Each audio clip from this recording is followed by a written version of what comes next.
Yeah, I like that new intro music. Um, Previous intro music was a bit harder, but I like that. It's a little bit more smooth. Nice song. Anyway, good morning, good afternoon, and good evening, wherever you are. It's great to be back with you. I hope you are doing well. This is the podcast where artificial intelligence meets world business strategy. I am your host. Every episode, we dive into how AI is transforming industries, solving pain points, and unlocking growth across the marketplace. From cutting edge tech to proven business models, we break it down with clarity. That's right, you and I break it down with clarity. I don't do this just myself, you, the viewer, do it as well. Break it down with clarity, insight, and a touch of engineering logic. Well, I provide the engineering logic. If you're an engineer as well, welcome. Although today, as you can see from the screen, I am an econ analyst today. Whether you're a founder, a strategist, or just AI curious, you're in the right room. Of course, like, share, and subscribe because it does feed the AI algorithm. And of course, now go ahead, grab your favorite beverage, coffee, water, juice. I don't drink alcohol personally. I don't drink beer. I haven't. It's probably been 8 years now since I've had a beer, so I don't do that. But anyway, if you have your coffee, go ahead and grab that. Fire up those thinking circuits and let's explore how intelligence, natural and artificial, is reshaping the business world. As you can see, that's my new introduction. So I'm always trying to find ways to improve the show. And of course, lately I've been incorporating AI into that, having AI help me develop a show structure, introduction, notes, stuff like that, outro, so on and so forth, just to kind of give you a little bit about what's going on behind the scenes. And anyway, let's jump right into it. I am going to share with you, of course, I want to say thank you to all of my YouTube subscribers. Currently at 42. So thank you very much. I mean, obviously that could go down and up depending on who comes across my channel and if my channel is the right fit for you. But for my current subscribers, I do want to thank you for the subscriptions. It does mean a lot to me and certainly does not go unnoticed. So thank you for that. And of course, I'm growing slowly, but I'm growing nonetheless, and I'm very happy with that. And I'm going to keep pushing and pushing out videos. And of course, we're going to keep exploring AI in the business world. And then in addition to that, just like to remind you that, of course, you can always access my videos at engineeride.com, which I've been told runs very nicely on mobile phones. So I'm very happy about that because I always, when I build my websites, I build them mobile first. So they're usually a little bit cleaner and a lot less going on. So please do take advantage of that if you would like. And with that said, let's jump into the article of the day. This is from Tech Explorer. Title of the article: AI could impact 40% of jobs worldwide, according to the UN. Of course, I added that part in there, according to, obviously. But yeah. Now, as a listener to this podcast show, whatever we're calling this, you know that I've been talking about how AI is going to influence the market. AI is likely going to destroy some jobs. It's going to shift jobs, which, by the way, you never hear people talk about job shifting and responsibilities based off of a new technology. I'll give you, for example, administrator. What the term used to be called secretary. So that job has remained the same, but also shifted somewhat as well in its duties and responsibilities, and probably expanded as well. Whereas, in television shows about the 60s and 70s, the secretary sits out front of the office of the CEO or the boss or the manager or whoever. Some of those duties are still the same, but some of those duties have also expanded because of computers. And I expect AI will further expand the responsibility of those jobs as well. So the secretary will become more all encompassing. And of course, AI will expand markets. That's my claim. My claim is AI is going to expand markets. It's going to continue to decrease the poverty rate, the global poverty rate, which means it's going to continue the path that the industrial revolution, from the computer revolution, from the information revolution, it's going to continue to decrease poverty globally, which means it's going to continue, which the rise, we're going to see a continuation of the rise of people moving out of poverty. Now, this article is going to get into inequality within the marketplace, discrepancies. It's true, there are inequalities, but that doesn't give you much information, much data about the context about what's happening. So you'll hear people say, well, why are people like Elon Musk hoarding all of the wealth? They certainly have a lot of wealth. I would argue they're not hoarding it. They've earned it. You don't have to like Elon Musk. There's things about him I don't like. But I can still compliment the guy for what he's building. Well, the vision of what's being built. His engineers are building it. Make no mistake. And if you work in industry as an engineer, that's self-evident to you. Maybe if you don't work in industry as an engineer, it's not so obvious. Nothing wrong with that. But the bottom line is he's built he's at least led the way of a bunch of successful companies. Boring Company, SpaceX, Tesla, so on and so forth. And from that, he's acquired a lot of wealth. But the people who work in his companies, they're also acquiring wealth. They're also moving up the ladder, so to speak.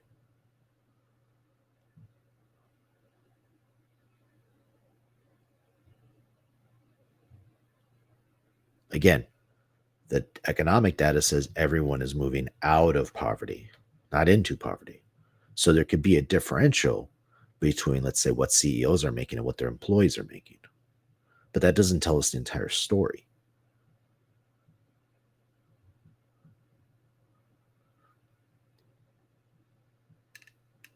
People are moving out of poverty. And that's what technology is doing for us. Energy is really the driver of that. And I haven't gotten into that in this. I haven't delved much into energy in this podcast. I will eventually. But really the driver is going to be energy. Energy's underneath everything. Ultimately, that's what drives it.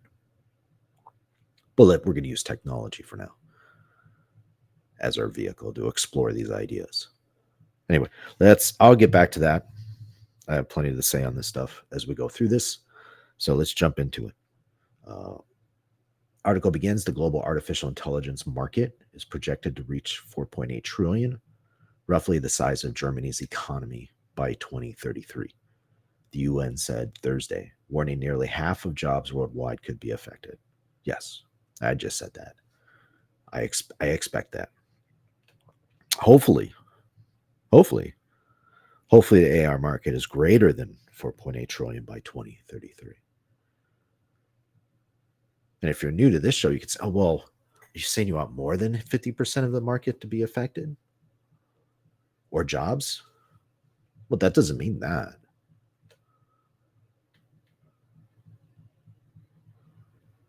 Doesn't mean that.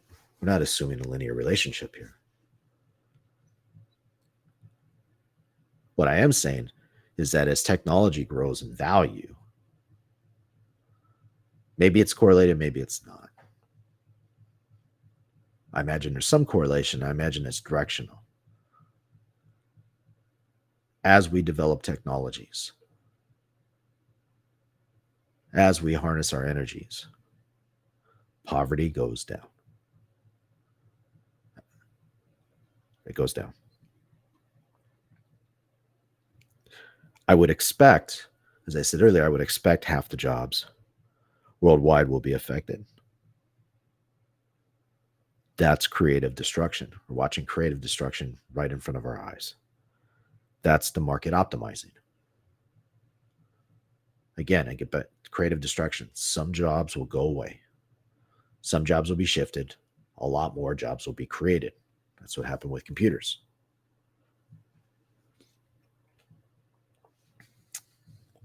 Lots of people say all the time it's going to take all the jobs. There's no data that would suggest that. If there is data and you're listening to this right now, please post that in the comment section below. I want to see that data.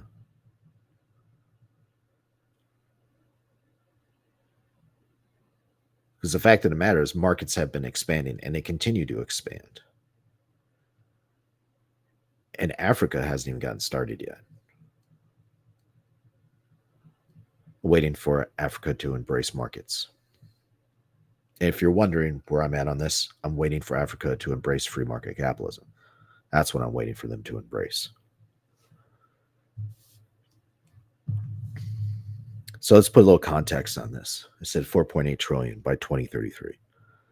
So for context, the current AI market is valued at approximately 244 billion, according to Statista. Of course, you know I've used Statista before in the past as sources. In comparison, AI is now on par with cybersecurity, which is valued at 250 billion.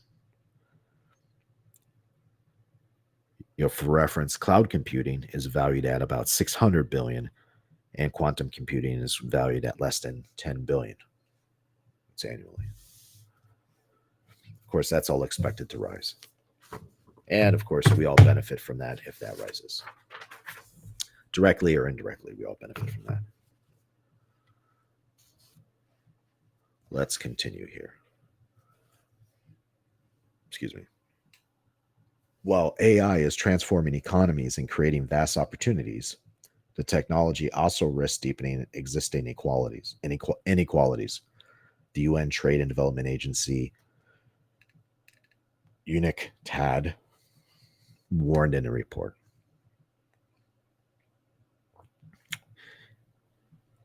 Again, I just touched upon this. If the UN means Elon Musk will make a few billion more, then okay.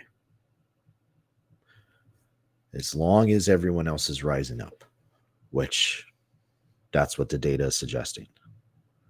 Now, you could find me that one example where it's not for that one person. Yes, you are correct. For that one person or for these 100 people over there, it's not. We're talking about data. We're talking about a distribution. We're talking about statistics. We're talking about groups, populations. That's what we're talking about. So yes, you can find the one or two people. And no, that does not invalidate it. That's not how that works.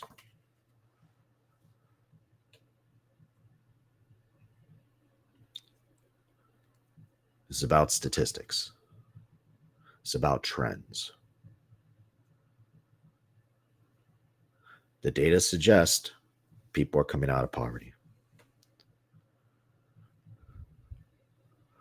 For example, did the UN account for the decrease of global poverty since the dawn of the Industrial Revolution?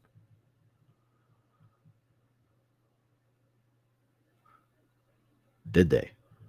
I don't know. For the 20th time on this podcast, global poverty was at 90% in 1820. Today it's about 10%. By the way, I had a conversation with Grok AI about how much AI would further reduce the global poverty based off of some initial conditions that I gave Grok. Grok thought it was about 8%, 8%, which actually I think is pretty reasonable and somewhat conservative. And the reason why I think it's reasonable is because you're never going, in a market-based system, you're never totally going to get rid of poverty.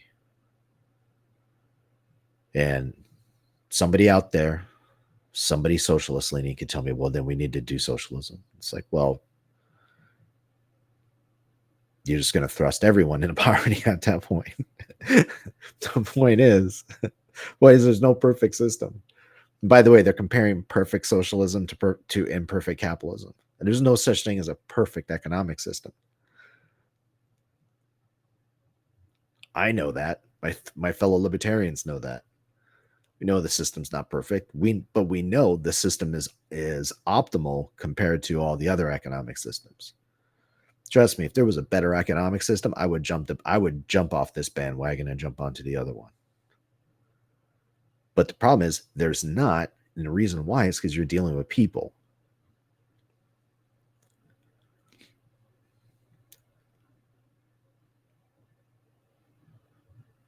And so a market-based system optimizes for that. And nowhere in that do we say it's a perfect system. It's not. We know that. I just admitted that there's poverty. Just admitted that. Anyway, let's continue with the article here. I feel like I'm a bit preachy today. I'm not trying to be preachy on this. I feel like I'm being a little bit preachy. But let's continue here. Anyway, in particular, the report cautioned that AI could impact 40% of jobs worldwide, offering productivity gains, but also raising concerns about automation and job displacement. Right. Be honest, it's almost as though the UN doesn't understand economic history.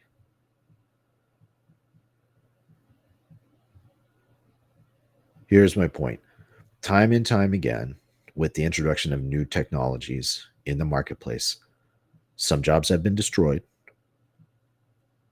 some jobs have been shifted,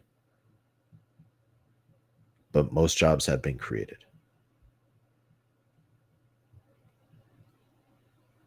Most jobs have been created as we go through each one. Now,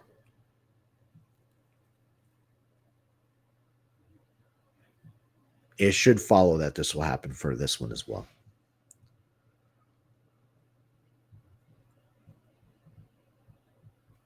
Jobs will incorporate AI into their workflow.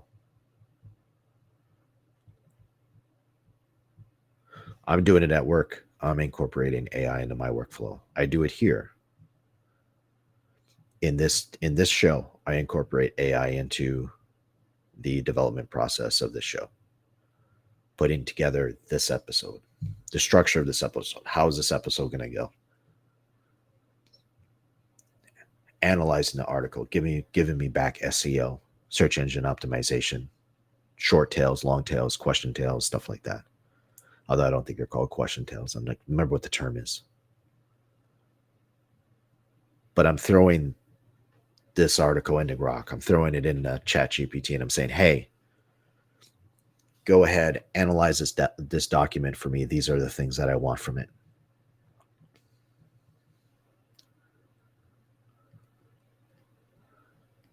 ChatGPT gave me a name for it.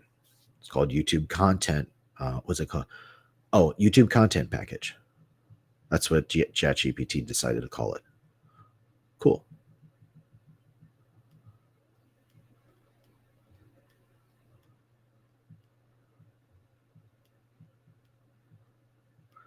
That was a part of my opening introduction today.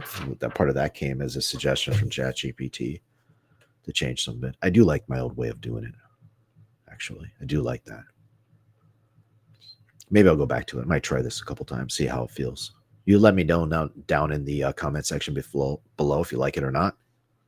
Maybe you don't like it. Feedback is always appreciated. I appreciate appreciate your support, your subscriptions, your comments, likes. Hey, I even support that one dude who's been disliking my stuff lately.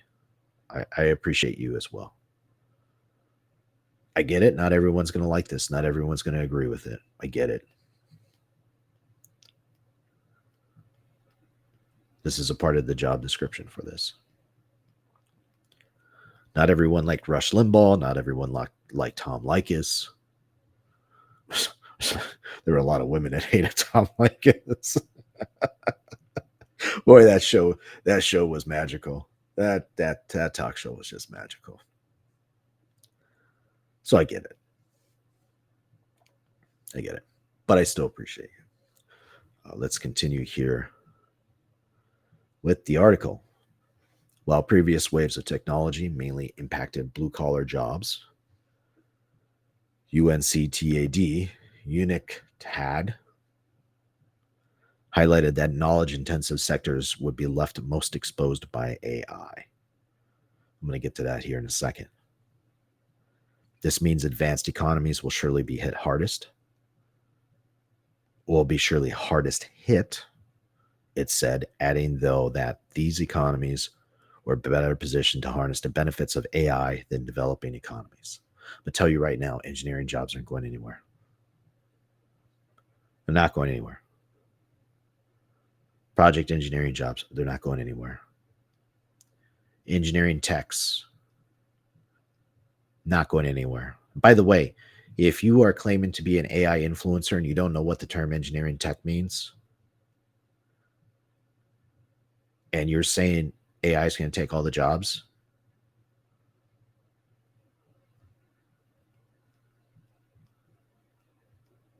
you're not an influencer.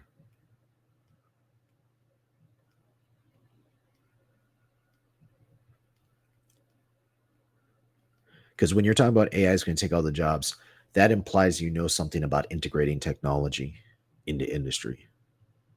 And I would assert you don't. You do not know what that means.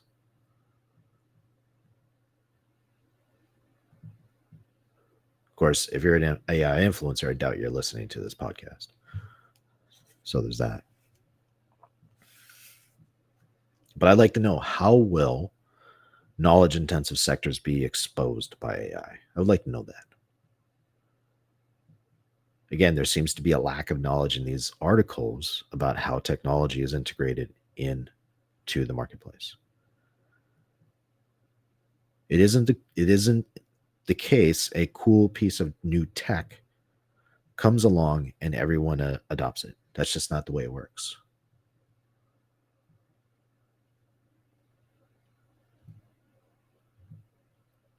And to what I just said about a minute ago, these analyses never account for project budgets and project engineers. Well, I guess I didn't say they didn't account for project budgets, but they don't. You could say, well, AI is going to be easy. It's going to make everything easier for you. It's going to optimize and streamline your processes. I agree with you. But it's also the case that people saying this don't understand the engineering project process. Sometimes they call it product process. It depends on, if you're more software side, it's product. If you're more software, hardware integration side, hardware side, we call it a project.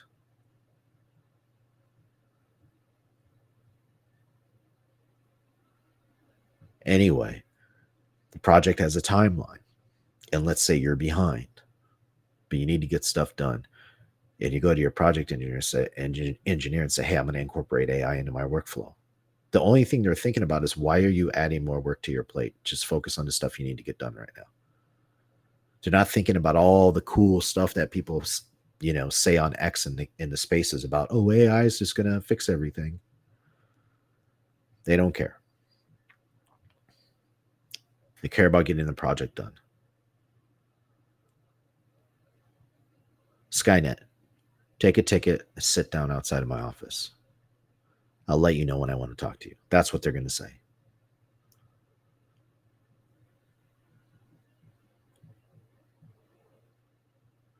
So there is the side of what people talk about in media, and then there's the reality of what happens out in industry. And what happens in Silicon Valley doesn't happen across that does not happen across the industry. Matter of fact, industry does not care about what happens in Silicon Valley. They do not care. They have a product to build and to get it out the door so the company can continue to make money and drive revenue and make profit. They do not care what Silicon Valley has to say or what a bunch of AI influencers say on Spaces. They don't care. Yeah, boy, I am preachy today, aren't I? Not trying to be like that. Okay, let's continue here. The benefits of AI driven automation often favor capital over labor, as they should, which could widen inequality and reduce the competitive advantage of low cost labor in developing economies, the organization said.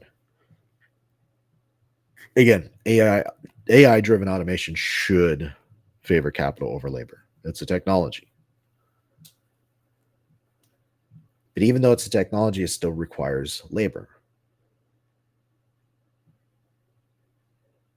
Right? You just don't build something and walk away from it. I mean, that's what governments do. They build roads and bridges, or they will pay contractors come in and build roads and bridges, and they'll just leave it. It'll start to crumble.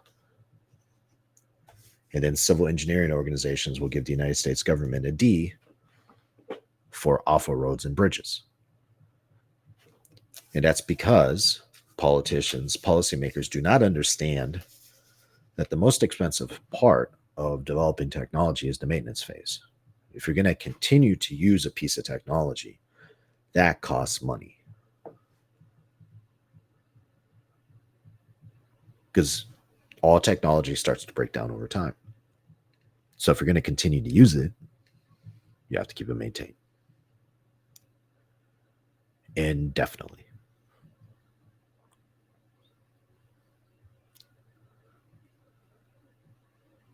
So if you're a politician and you're listening to this right now, it would be a good idea to create some sort of budget for continuing to fund roads and bridges. Because, by the way, we really do need it in this country.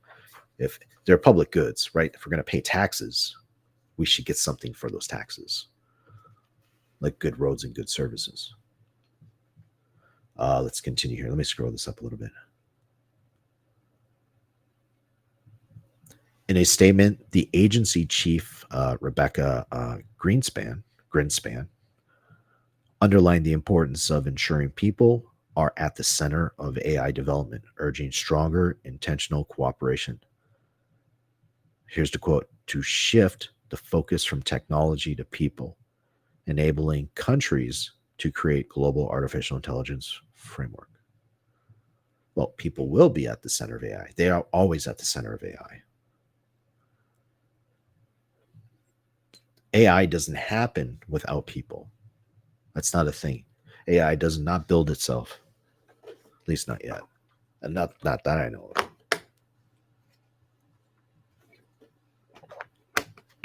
Water bottles.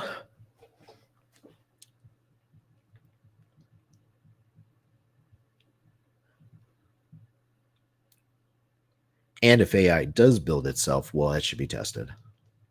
Don't trust that. AI is a probability machine. It is going to get it wrong sometimes. And you do not want it to get wrong when lives are on the line. When I mean, it's easy. Who cares if AI gets an article wrong or gets a source wrong? But when it comes to machines and safety and lives, it's important to have people there. It's important to have countermeasures. What happens if AI gets it wrong? Well, this happens. If this happens, then this. Right? If AI gets it wrong, then this. If AI does this, then this. That's still important to have those controls up, to have those boundaries. Again, great piece of technology.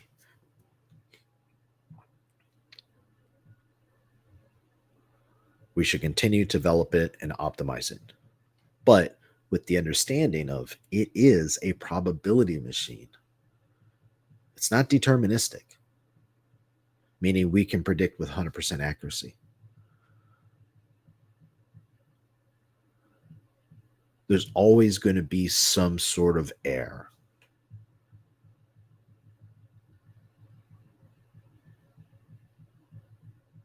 And what I mean by that is the likelihood is high.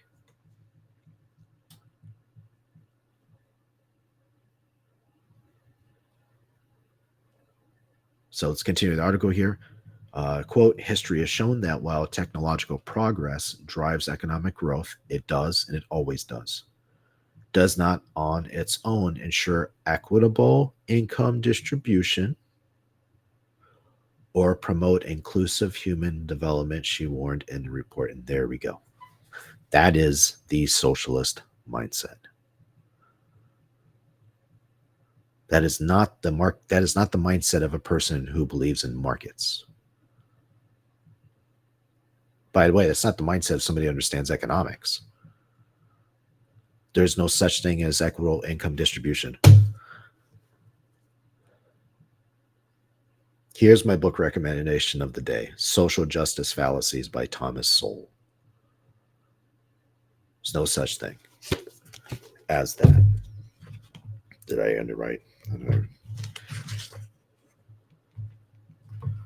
looking for a quote in here. Let's see here. Let's see if I can find it on a run. Right. He says, and in short, from page 17, he says, in short, honesty is one of many factors that cannot be assumed to be equally present in all places or among all peoples. Right. And he's just talking about honesty. This is a quote from the page before. Thomas Sowell says, and I quote, neither with geographic factors nor other aspects of nature can we automatically assume either equal or random outcomes among human beings. There are too many factors at work to expect them all to be equal or to have remained equal over the thousands of years in which human beings have developed economically and socially.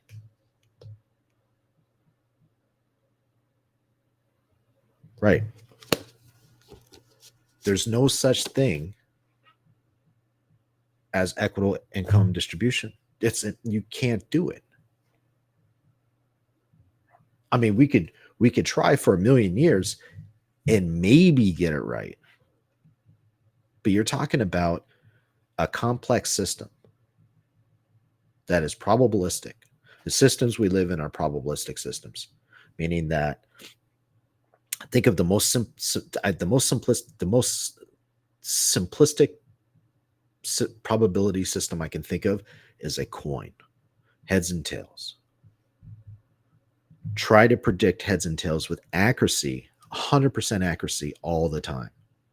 You can't do it. And that's a simple system. You're not dealing with human beings. You're not dealing with all these other inputs that go into a system. An economic system, a social system, religious system, a financial system, government system, market system. Yeah, some of those are kind of similar to each other. But the point is at no time is that equitable, and never has been equitable, and it never will be equitable. And that's Dr. Thomas Sowell's point. Again, the book is called Social Justice Fallacies by Thomas Sowell.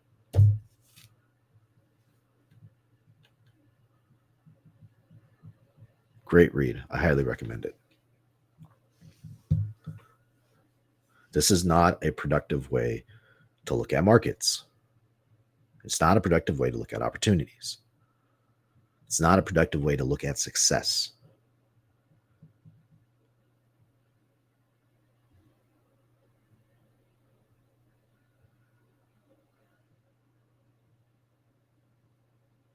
This is the mindset I grew up with. This is the poverty mindset. Capitalism bad. Why? Because it oppresses people. Why? Which, by the way, that's not what it does at all. I mean, that's not even what it means. Didn't mean for this episode to turn into a capitalism versus socialism debate, and it's not going to, because I'm not going to debate a socialist.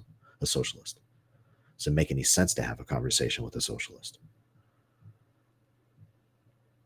Because all they want to do is take your money and redistribute it to somebody else. That's what this means. Ensure equitable income distribution instead of providing or helping other people develop the tools so they can become successful. I can't do anything about the CEOs. I can't do anything about Elon Musk. It makes no sense for me to spend my time thinking about that. It makes sense for me spending time to think about the things I can control, the things that I am responsible for.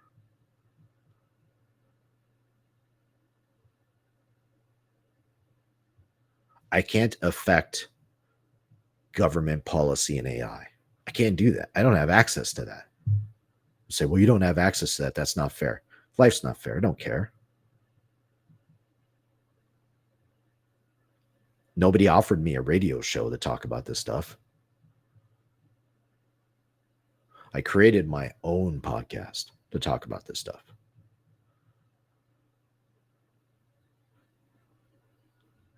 All this, put this all together. This is me. Yeah, the article was written by somebody else. This interface by Restream that was written by the devs over there, developed by the devs. Good job, ladies and gentlemen over there. It's a great platform.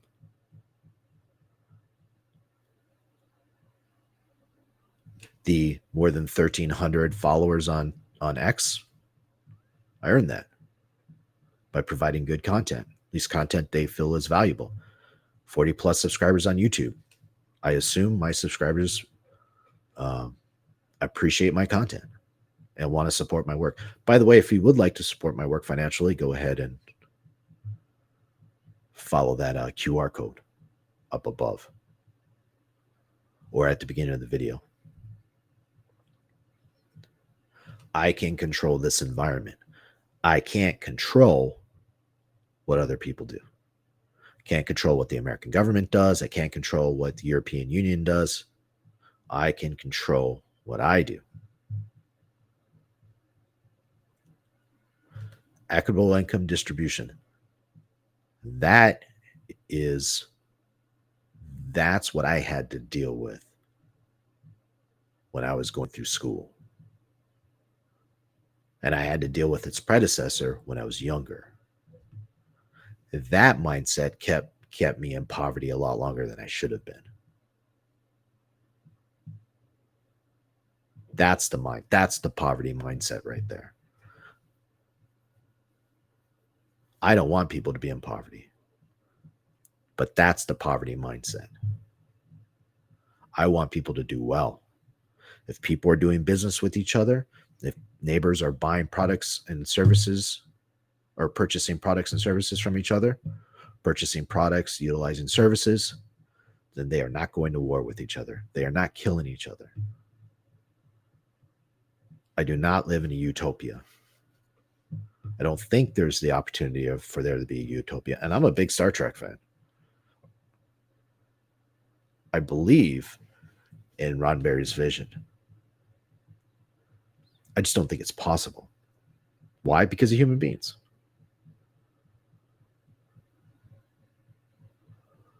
Somebody wants to be the authoritarian.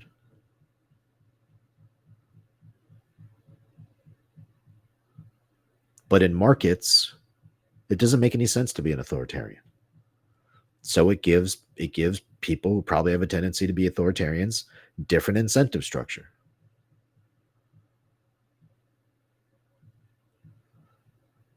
Is there poverty in the United States? Yes. Is there racism in the United States? Oh, for God. Yes. Of course. It's a part of the human being. The interesting question isn't why is there racism? The interesting question is why do people strive not to be racist? By the way, in a market-based system, people can be racist towards each other and still going to do business.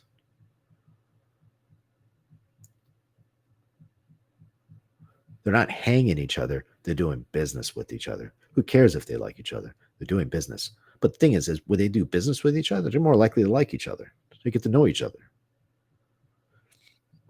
So my whole point to that rant is, ladies and gentlemen, eat more tacos. There you go. Nothing wrong with that. Let's continue here to the next section. All right. Article continues here. In 2023, so-called frontier technologies like the internet, blockchain, 5G, 3D printing, and AI represented a 2.5 trillion market. And that number expected to increase sixfold in the next decade to 16.4 trillion, the report says. Hopefully. Numbers seem correct to me. Yeah, hopefully it's over 16. Wait to see that. Let's continue here. And by 2033, AI will be the leading technology in this sector with an expected value of 4.8 trillion. It showed. Let's continue here. But Unictad, am I saying that? UNCTAD, maybe? UNCTAD? Caution that access to AI infrastructure and expertise to remain concentrated in just a few economies, right? Because there's only a few economies developing AI. Although if you went on Udemy, you would know that's not true. And if you know it, look, if you know, you know, if you've been on Udemy or YouTube. With only 100 firms, mainly in the US and China, currently accounting for 40% of global corporate research and development spending. Right, let's talk about this for a quick second. And this seems right to me. It won't always be like this as markets expand. And hopefully Africa will develop the free market bug soon. They're starting to. I'm seeing signs of it. But and I think there's a lot of potential there in Africa for that. A lot of future Milton Friedman and Thomas Sowell readers, I suspect. And so, as I've explained in previous episodes, and I talked about earlier today, about 90% of AI start. Well, I didn't talk about this. I talked about some previous episode. I did not talk about this yet today. But in a previous episode, we covered 90% of AI startups go under in the first year. I was a bit surprised by that. Of course, this is the United States. But, I mean, that's the first phase. You got to start up and you got to get your feet on the ground. And once you get on your feet on the ground, you start aggregating capital. And in this case, I mean financial capital. I don't necessarily mean technology. Right? You can allocate that to R&D. Then you can start doing research and development. I mean, Google started off as a search engine. Now we see Google is supporting, like Google Cloud, they're supporting Wendy's. They're going to be supporting McDonald's with AI infrastructure for fast food.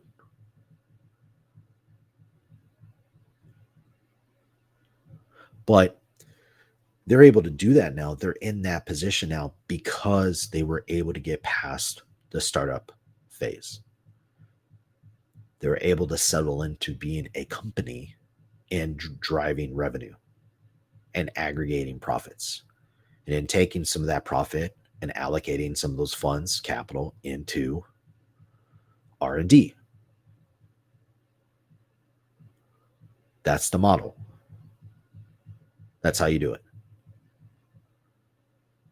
By the way, that's why if you watch my podcast, I do recommend going back and watching the other episodes, because a lot of this stuff, again, this stuff is, it's like building blocks as we go through these episodes. It all builds on each other. I mean, that was the payoff for those other episodes, for Wendy's, for McDonald's, was the fact that Google is now they have that capability, and that was through research and development. They're able to build Google Cloud. And so now they're not just a search engine company. They're doing a lot more. The same thing with Facebook. Facebook's doing R&D, not necessarily in the same area. NVIDIA, hardware. Now they're doing software infrastructure as well to support KFC, Pizza Hut, and Papa John's. We did that, talked about that in the previous episode. And of course, Papa John's, they were just one store in 1984. And now they're incorporating this new technology. So these companies change, their technologies changes, their strategies change. But the point is they all got past being the startup. And most startups fail. So there isn't a policy that would make this happen, is my point. There's not a policy that's going to make this happen. This is the characteristic of markets. The best we can do is to provide a market where entrepreneurs can start businesses.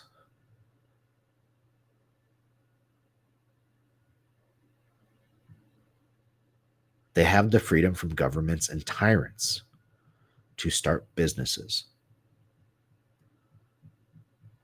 And if they're capable of running that business past startup and into a successful, stable company where they can start allocating funds into R&D, then that's what will happen. It'll happen in Africa, any country in Africa, the United States, Europe. God willing, it'll happen in Europe, hopefully. I mean, that's the magic sauce right there. Let these entrepreneurs go out and build these businesses. No policy can do that. That's not policy. The only policy that's needed is required is for the government to get out of the way. That's the only policy that's required. Let's continue here. Where was I at? Countries should act now. The agency said, insisting that by investing in digital infrastructure, building capabilities, and strengthening AI governance, they could harness the AI potential for sustainable development.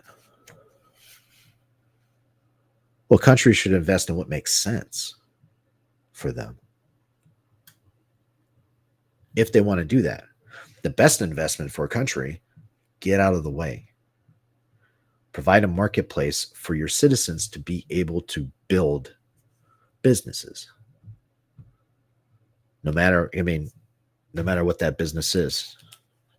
I don't mean a business of murder. Of course, I don't mean that. Somebody's going to say that. Well, any business, huh?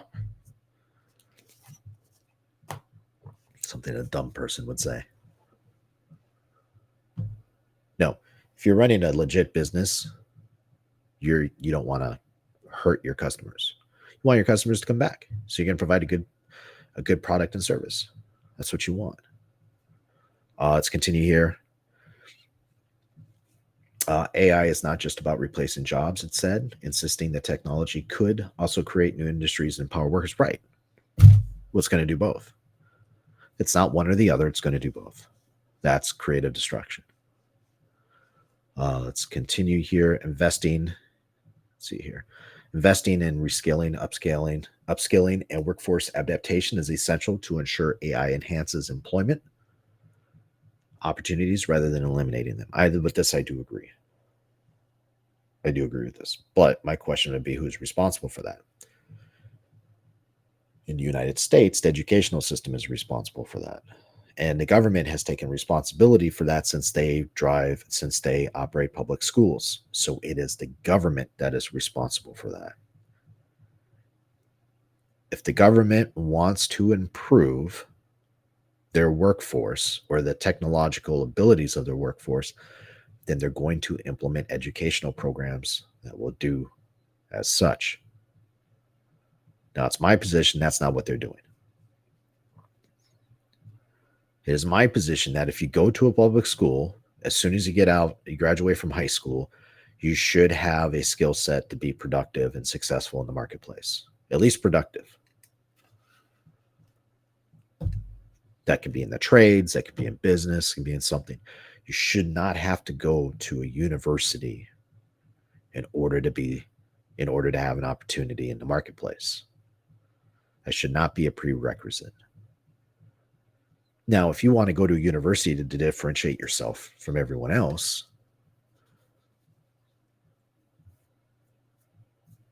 that's different.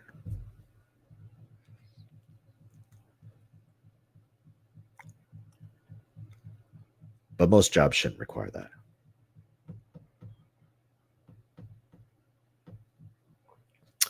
Let's continue here. The UN agency stressed the need for all countries to take part in discussions around how to govern AI. Yes, let's all get together and hash it out. Does Tuesday work for everyone? Does that work for you? Maybe. I don't know. Taco Tuesday if we do that. Let's continue here. We're almost done. AI is shaping the world's economic future. Yes, it is. Yet 118 countries, mostly in the global south, are absent from major AI governance discussions. I don't care if it's absent from AI governance discussions. I really don't care. Do those countries have access to the internet? And do they have access to markets? I see a lot of smart kids coming out of Africa. The reason why I keep bringing up Africa is because I interact with a lot of kids from Africa on X. I see young people from Africa that are teaching courses, engineering courses on Udemy.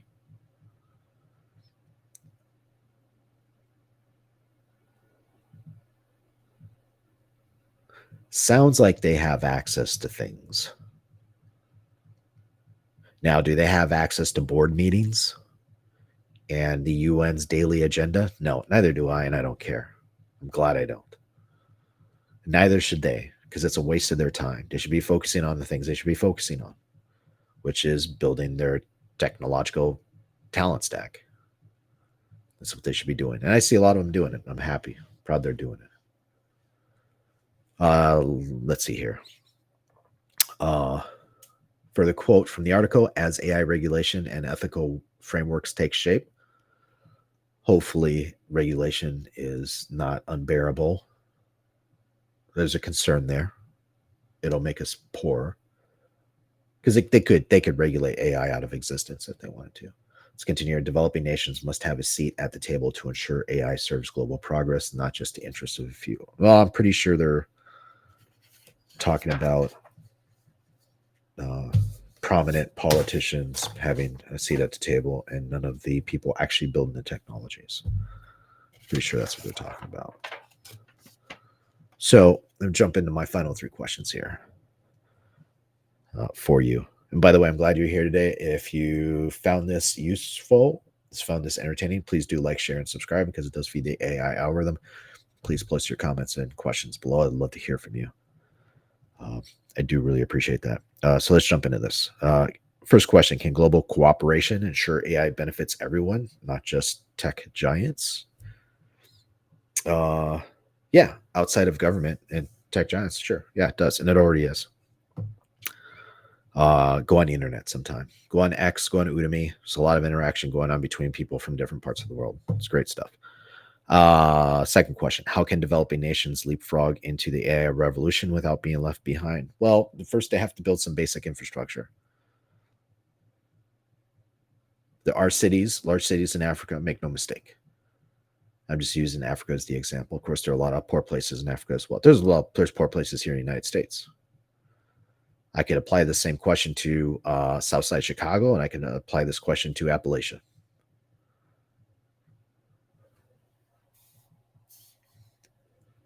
So let's not pretend here it's only certain countries. Question 3: what steps can you or your organization take to prepare for an AI-driven economy? Well, I'm already taking steps, and actually, my organization is taking steps. Now, not everyone does it, but I'm the only person on the team right now using AI, by the way. So, well, anyway, were there any questions you thought I should have asked? Were there any questions I missed? If so, please post them in the comment section below. I would love to hear from you. In addition, please like, share, and subscribe because it does feed the AI algorithm and it does help the channel. With that said, I will see you in the next episode.